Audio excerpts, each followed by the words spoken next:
Olá, amigos. Nossas saudações cordiais.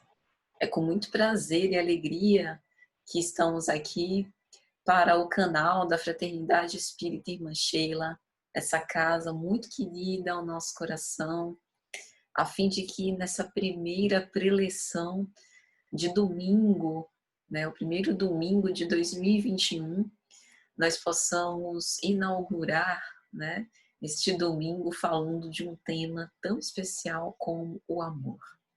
E desde já nós parabenizamos a iniciativa da casa de eleger como tema central deste mês o amor, mandamento maior. E para a nossa abordagem de hoje, o amor como solução. Então, antes de começar, nós vamos fazer uma breve prece, endereçando ao Senhor Jesus Cristo as nossas melhores aspirações e propósitos, de falar sobre o seu Evangelho e de buscar recolher da misericórdia divina as bênçãos para que possamos perseverar sempre com esperança e caridade, pedindo aos benfeitores espirituais que possam nos auxiliar, elucidar, aclarar os nossos raciocínios, com o objetivo de que possamos nos deter naquilo que seja essencial para o bom aproveitamento nas nossas vidas. Vem ter conosco, Mestre, hoje e sempre. Que assim seja. Então, amigos, falando sobre o amor como solução, pareceu-me oportuno recordar de uma mensagem pelo Espírito Irmã Sheila, na obra A Mensagem do Dia, página 88, uma mensagem lindíssima intitulada Luz no Coração. Sheila diz assim: as sombras que recaem sobre a humanidade no campo moral nada mais são do que a ausência do Evangelho nos corações das criaturas. Daí a necessidade de uma vivência maior dentro dos padrões traçados por Jesus, por parte daqueles que já se encontraram com o Mestre. A esses cabe a tarefa de iluminação do planeta. Conforme o próprio Mestre asseverou, eles terão de ser o sal da terra, conservando a elevação do pensamento e dando o sabor da fraternidade à vida de relação. Se a tarefa parece difícil, é oportuno recordar que sem o espírito de renúncia, desprendimento e disciplina, as dores da humanidade se agravariam ainda mais. Que as sombras hão de ser passageiras, porque o sol do amor de Deus não deixará que a ignorância imponha por muito tempo seus efeitos nefastos aos homens de boa vontade e amantes de paz. Se brutalidade ainda recrudesce, cabe aos seguidores do Cristo o desenvolvimento da concórdia por meio do próprio exemplo na prática dos ensinos evangélicos. E se a dor moral ainda persiste, como efeito dos enganos e da rebeldia, o alívio por meio do esclarecimento é o único caminho e o principal recurso a ser mobilizado. Se o homem se ressente dos seus atos cheios de sombras, cabe a ele mesmo reerguer-se para a luz de Deus, a fim de construir em sua consciência a cidadela de paz que o mundo deseja. Somente com o desenvolvimento do amor, em níveis mais elevados, conseguirá o homem construir a sociedade livre das mazelas que hoje assolam os povos e retardam o progresso. Confiemos, porém, no amor de nosso Pai, oferecendo os nossos esforços em nosso campo de atuação, para que a luz que todos desejamos venha a nascer nos nossos próprios corações. Irmã Sheila. Essa mensagem belíssima é muito contemporânea a nós, porque fala dos nossos desafios existenciais, fala das dificuldades que a gente vive nesse planeta de provas e expiações, fala da dor, do sofrimento, da angústia, de parecermos esses deserdados da terra, mas que nunca estamos esquecidos do imenso amor de Deus.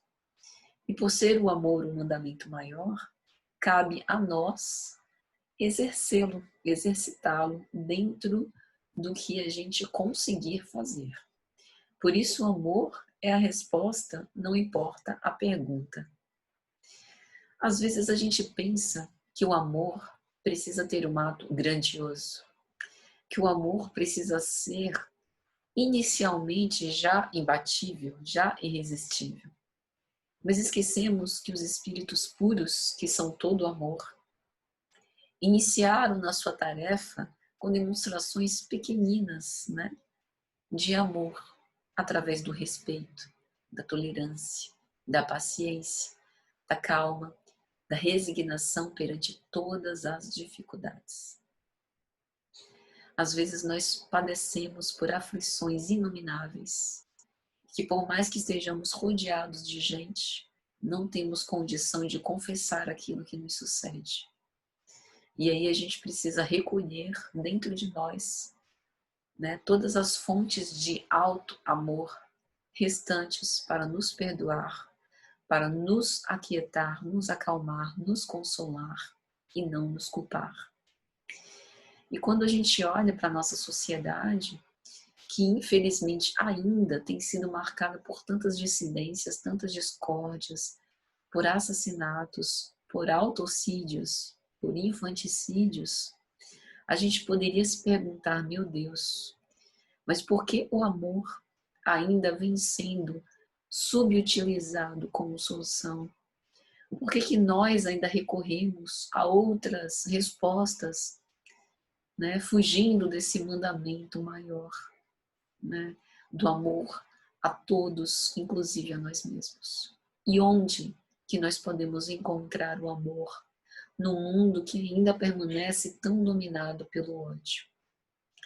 Seria esse desamor, poderíamos conjecturar, a consequência, né, de conflitos existenciais no núcleo familiar que ressomam, né, nessa forma de desamor entre os povos? Com o amor, então, pode ser vivido dentro de casa, a fim de que a gente possa debelar o ódio do mundo. Como que a gente pode se tornar um pouco mais hábil na tarefa de amar? E aí nos ocorreu pensar em alguns exemplos. O exemplo da paciência para com a insistência. Quem tem filhos pequenos, especialmente, ou netos, vai entender.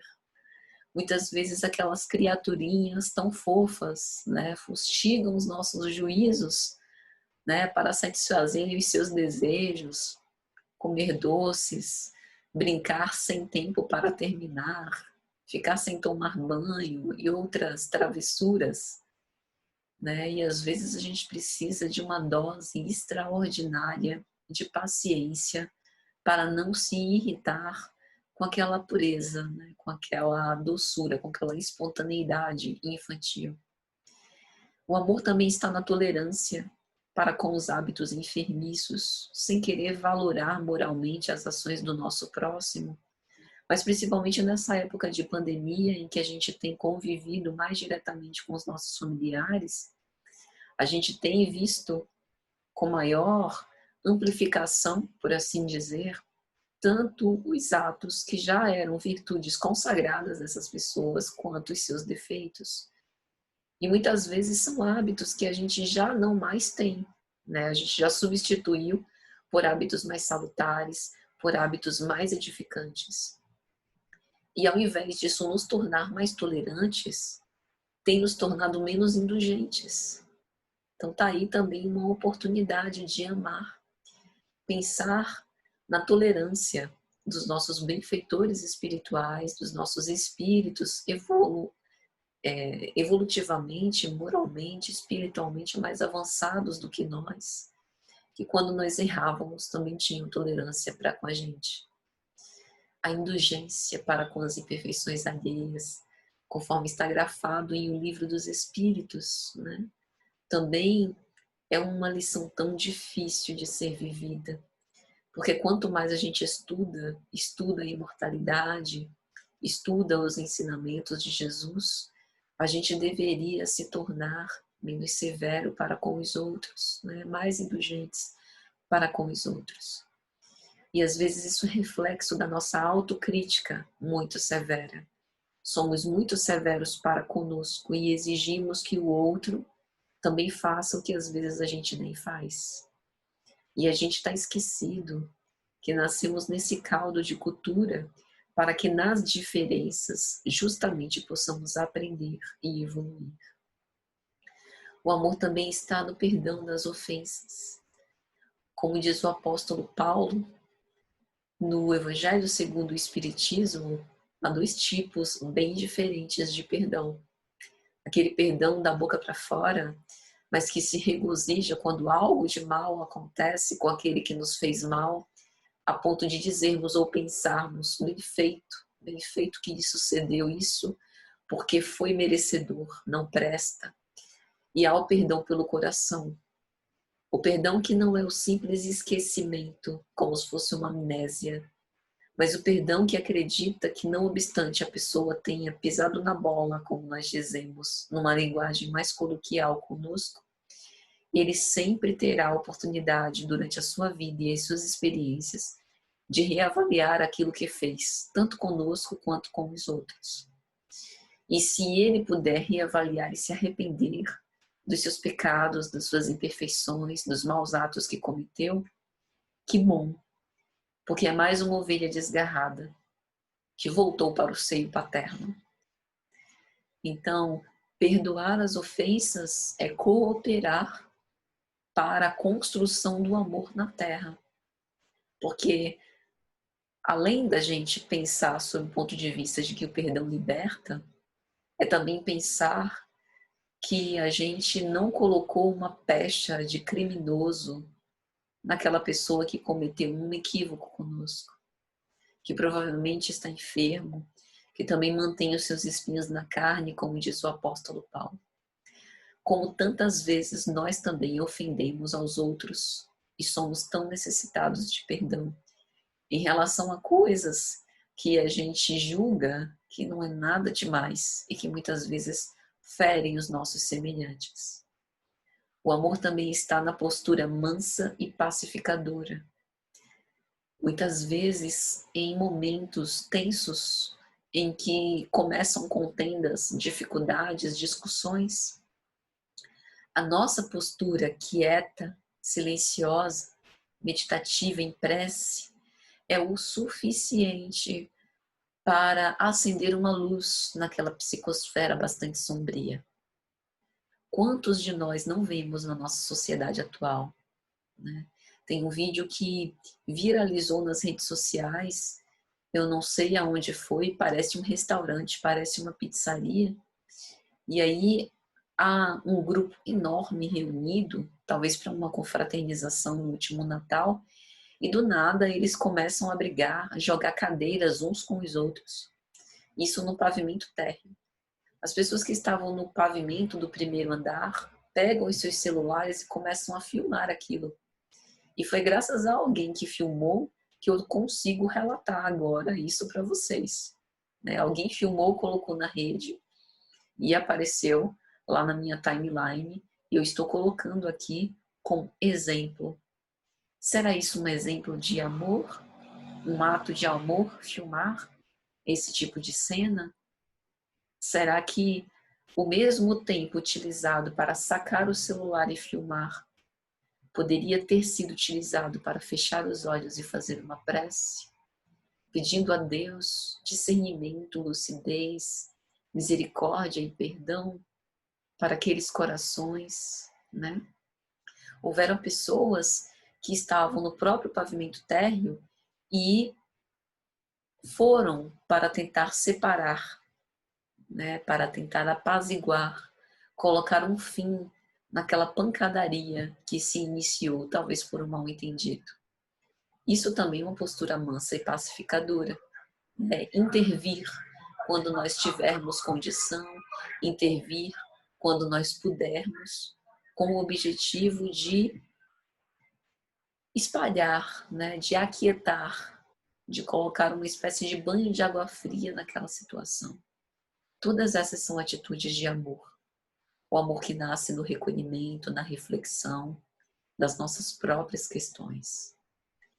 E aí, minha gente, para que a gente possa começar a pensar sobre esse tema, me ocorreu a mensagem que o Espírito Amélia Rodrigues coloca na obra A Mensagem do Amor Imortal, um dos seus livros belíssimos da sua série evangélica, psicografado por Divaldo Franco, quando Amélia, no capítulo 28, descreve a experiência de Jesus entre os essênios. Essa é uma passagem, né, uma especulação que divide ainda hoje os teólogos. Se Jesus teria aprendido com os essênios ou ensinado aos essênios ou convivido com eles. O Espírito Amélia Rodrigues vai nos dizer que havia uma comunidade que se chamava Comunidade de Qur'an, que significa Alcorão, que vivia numa depressão de mais de 400 metros abaixo do mar Mediterrâneo.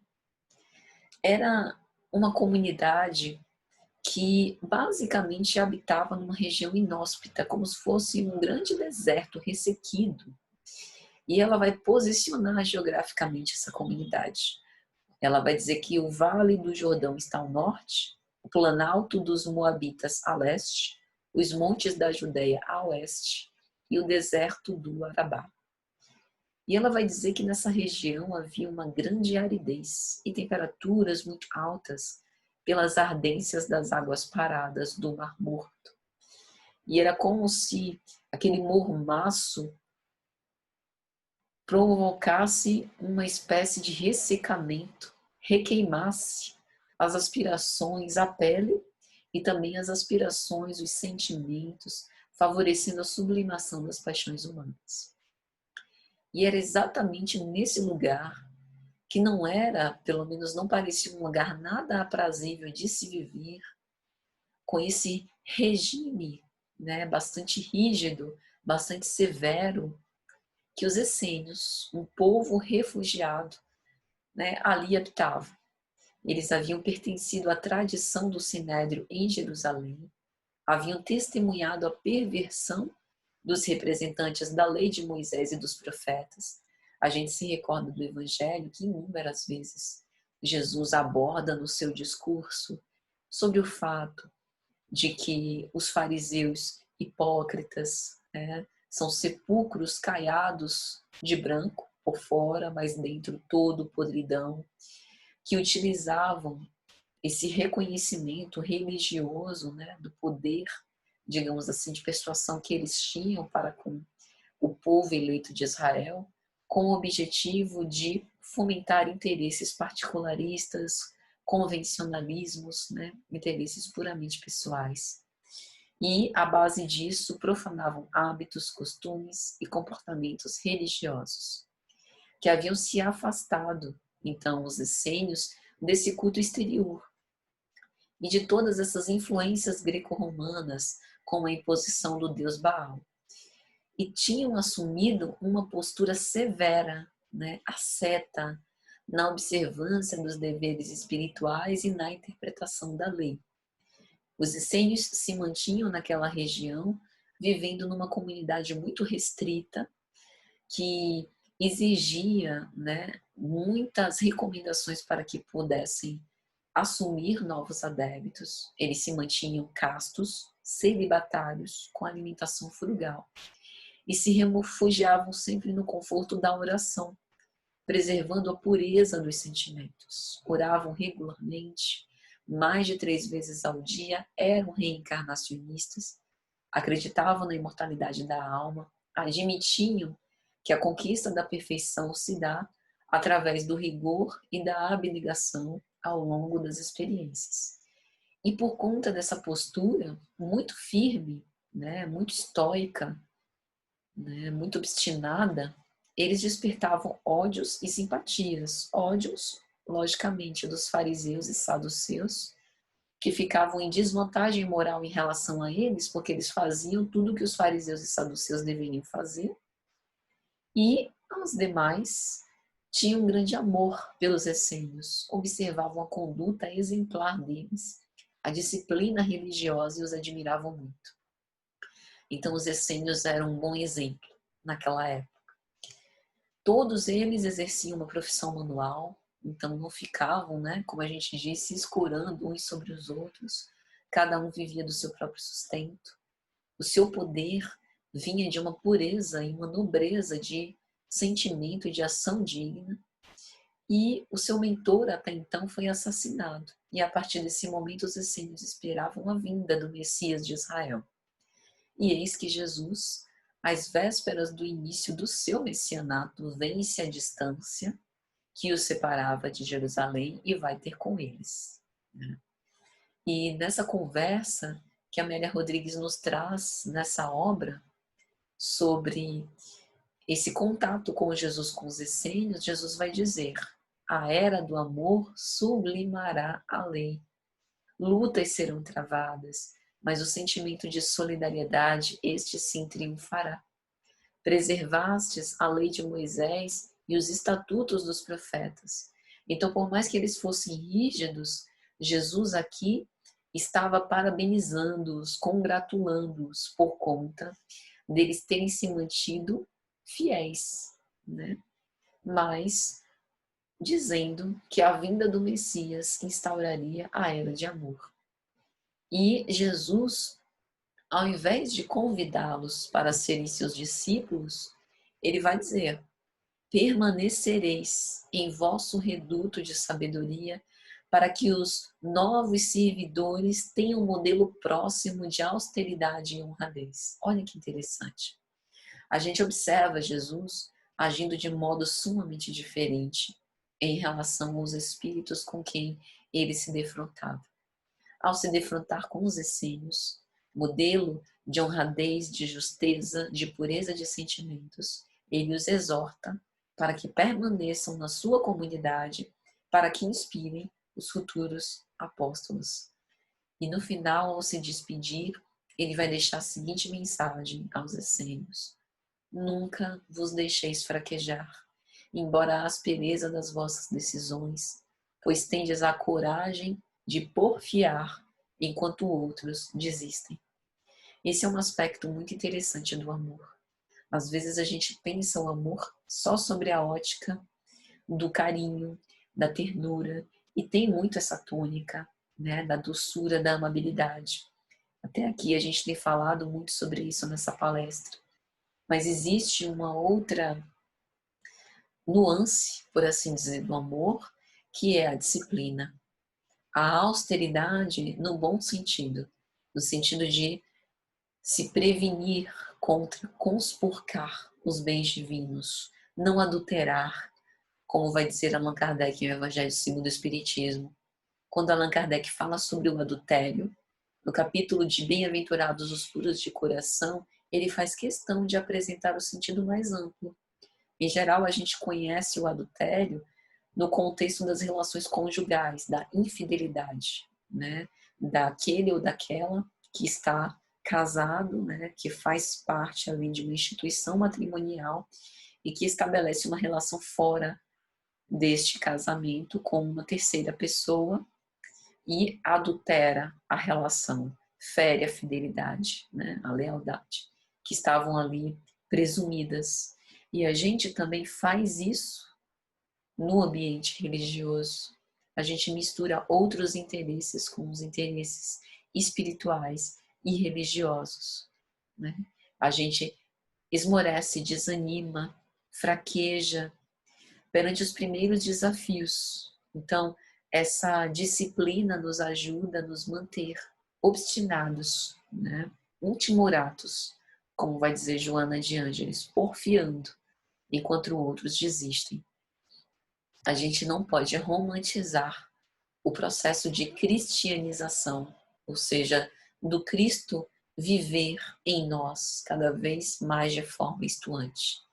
Esse processo de evolução moral, esse processo de reforma íntima, como a gente fala no Espiritismo, é um processo muito doloroso que requer coragem e perseverança. Então, o amor passa pela disciplina, pelo dever moral, o não que Deus dá para nós nas correções que Ele faz aos seus filhos, educa. O não que a gente dá aos nossos filhos também educa, porque constrange, porque corrige, porque edifica.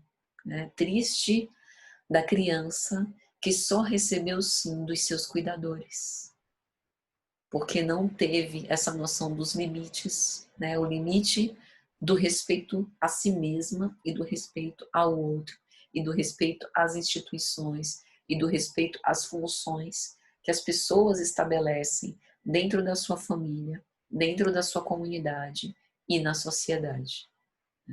Então, o exemplo de Jesus ali para os essênios arrasta. Né? Tanto que os essênios, vai dizer a Amélia, não fizeram nenhuma pergunta, não duvidaram, e muitos, mesmo ele dizendo que era para eles permanecerem no seu reduto, estoicos, o seguiram. Então há uma grande diferença quando a gente vai falar em amor, principalmente amor como solução, há uma grande diferença entre considerar aquele que nos pede amor, que carece de amor. Considerar está no sentido de acolher. Então há uma diferença entre considerar e acolher e atender a pessoa. Nem sempre a gente vai conseguir atendê-la, mas a gente pode sempre considerá-la e acolhê-la. Quando alguém em profundo sofrimento recorre, por exemplo, a uma casa espírita, e aí trazendo agora para esse contexto pandêmico, ligam no WhatsApp do atendimento fraterno, né? Mandam uma mensagem. Quando participam de um grupo de estudo e fazem um relato pessoal, quando buscam os coordenadores, os facilitadores dos grupos para fazer uma confissão, né?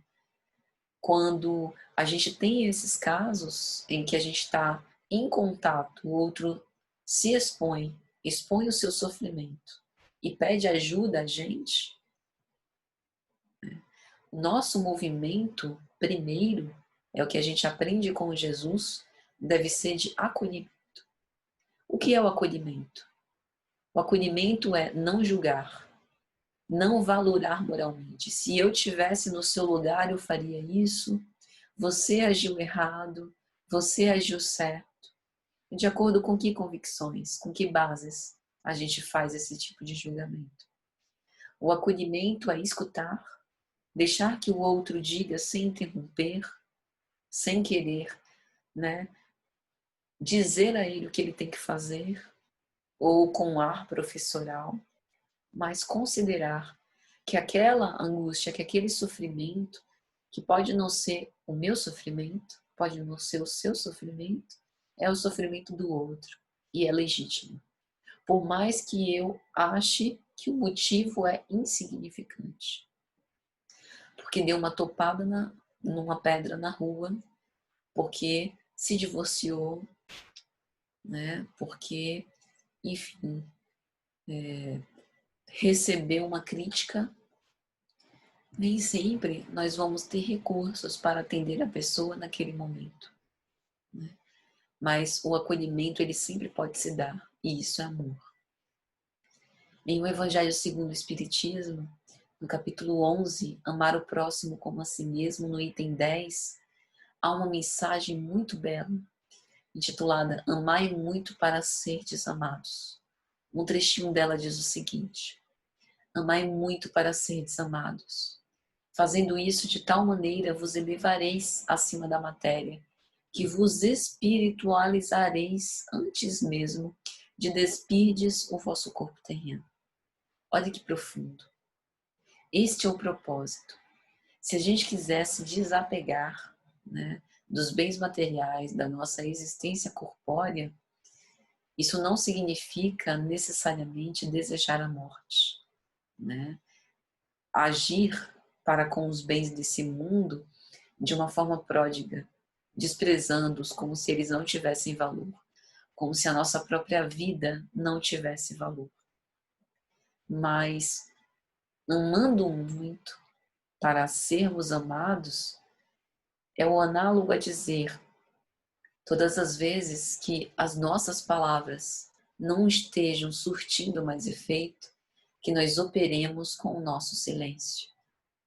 É dizer que a ação edificante, traduzida em obstinação pacífica, em abnegação, em coragem moral, ela também faz parte das obras. Porque às vezes quando a gente fala de construção de obras em prol do bem, a gente pensa naquele centro filantrópico que vai distribuir cestas básicas. A gente pensa naquela casa que vai acolher pessoas famintas para dar o que de comer. A gente pensa numa instituição que vai fazer pregações, preleções espíritas. A gente pensa em grupos de estudos. Tudo isso é de fato trabalhar no bem.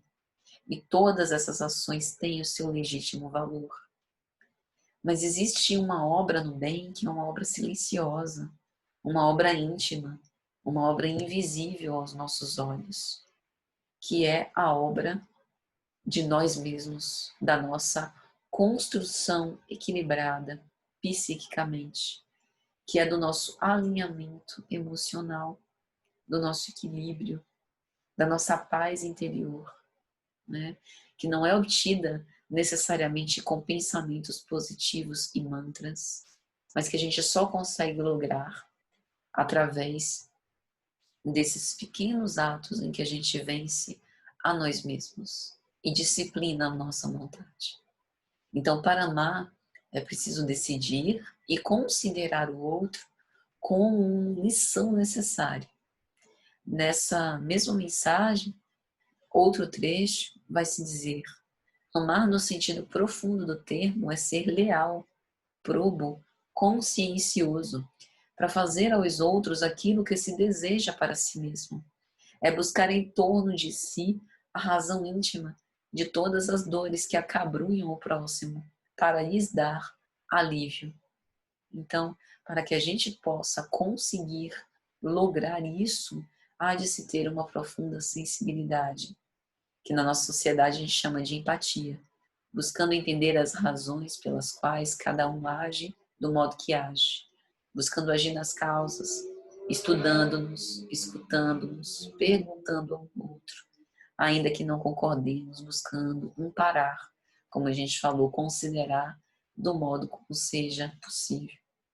E se a gente ainda não consegue, a própria mensagem nos dá um consolo. Vós já haveis progredido que me escutais. Sois infinitamente melhores do que há 100 anos. Aceitais hoje, sem repulsa, uma infinidade de ideias novas sobre a liberdade e a fraternidade. Daqui a 100 anos, aceitareis também com a mesma facilidade aquelas que ainda não puderam entrar na vossa cabeça. Ou seja, o amor se aprende amando. É fruto de um esforço prático. E a gente nunca deve esmorecer nessa tarefa, que a prática nos conduz à perfeição, né? E um dia todos nós nos reuniremos para nos entender, para nos amar. Destruiremos as injustiças, as causas de desentendimento, de ódio entre os povos. Quando isso vai acontecer? Quando para cada um de nós o amor for tomado como solução para a resolução dos nossos conflitos, a começar pelos conflitos internos. Antes da gente querer resolver os conflitos mundiais, as guerras entre países, a gente precisa começar a resolver os nossos próprios conflitos existenciais, começando por nós mesmos, né? E por nós mesmos, pensando sempre na nossa família. O espírito Joana de Ângeles, na obra Constelação Familiar, vai dizer que a família é a base fundamental sobre a qual se ergue o imenso edifício da sociedade. Então, se a gente quer saber, entender por que a sociedade está tão louca, está tão desvairada, né? Está tão, digamos assim, dando demonstrações de insensatez, é só a gente olhar para o seio das famílias. É na família que os conflitos existenciais ressurgem, é a família o laboratório das relações sociais, o lugar de educação dos nossos sentimentos, o centro essencial dos nossos reflexos, como vai dizer Emmanuel na obra Pensamento e Vida, em que a gente frui dos laços de elevação e alegria ou das algemas de constrangimento e aversão, né? Porque a criança, qual espírito imortal, ela renasce no corpo com o seu patrimônio moral, herdeira de si mesma.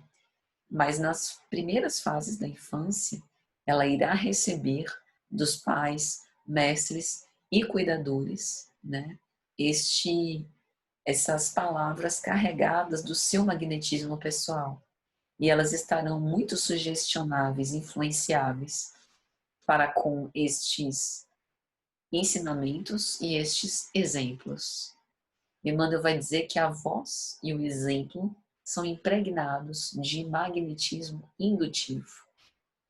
Então, às vezes, a gente, né, não pensa muito nessa importância de manter ajustada, equilibrada, tanto quanto possível, a psicosfera do lar doméstico.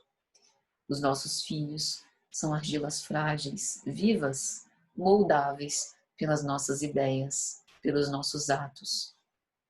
E talvez tratá-los como enfeites não seja a solução para o amor, mas desprepará-los para as lutas redentoras, né? As noções de justiça, de trabalho, de disciplina, de ordem, de responsabilidade emocional, isso sim faz com que a gente trate dos nossos filhos, com aqueles com os quais nós convivemos, como um campo a ser semeado, né? E possa retirar as ervas daninhas do orgulho e do egoísmo. Na mesma obra Constelação Familiar, Joana de Ângeles também vai dizer: não fosse a família, os crimes hediondos que são cometidos a miúde ficariam difíceis de ser retificados e os ódios ressumariam com maior facilidade. Então, sob esse aspecto, a família também faz com que a gente possa rever os nossos valores e, quem sabe, reconstruí-los.